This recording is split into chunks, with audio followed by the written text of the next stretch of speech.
Evangelho de Lucas, capítulo 24, versículos de 1 a 12. No primeiro dia da semana, foram muito cedo ao sepulcro, levando os aromas que tinham preparado. Encontraram revolvida a pedra do sepulcro e, entretanto, não encontraram o corpo do Senhor Jesus.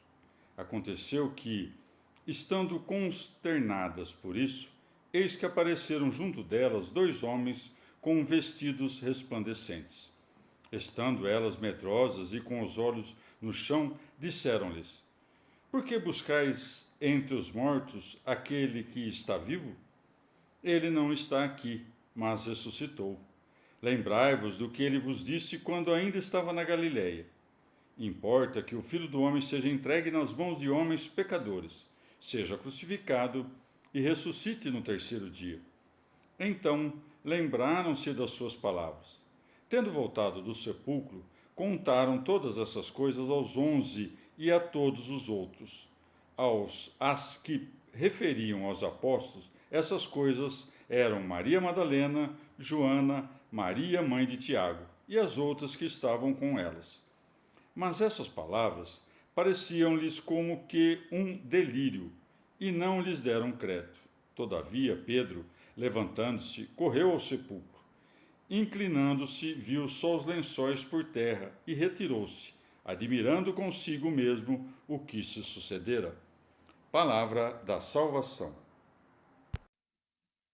Comentário Lucas 24, de 1 a 12. São Beda.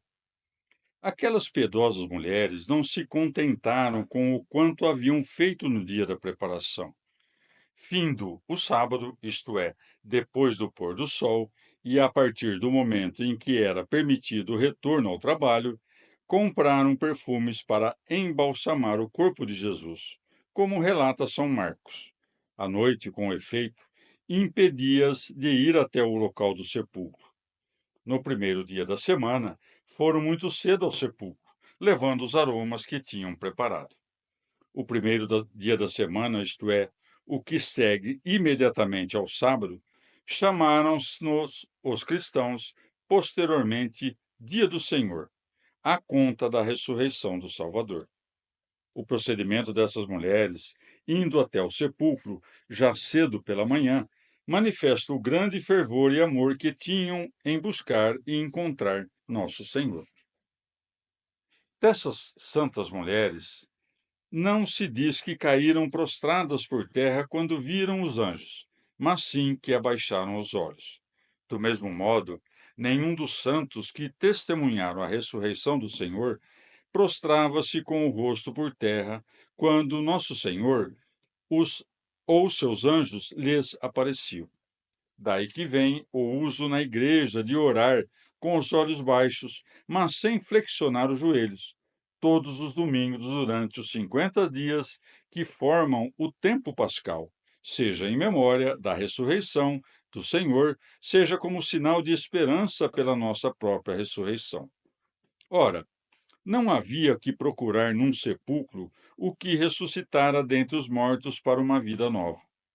Por que buscais entre os mortos o que está vivo? Ele não está aqui, ressuscitou.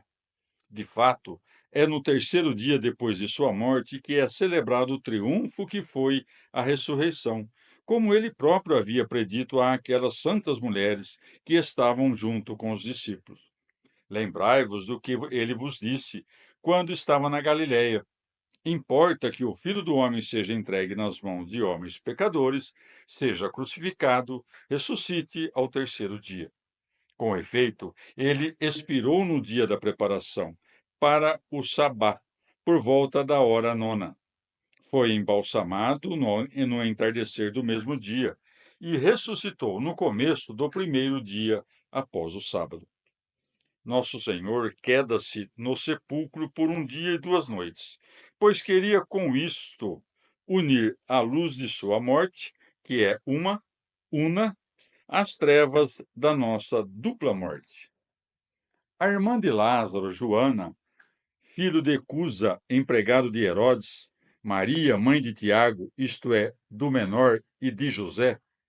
Quanto às outras, São Lucas as designa desta maneira, e as outras que estavam com elas. para que as mulheres não carregassem para sempre a culpa de terem servido de instrumento do pecado, tornam-se aí canal da graça para os homens.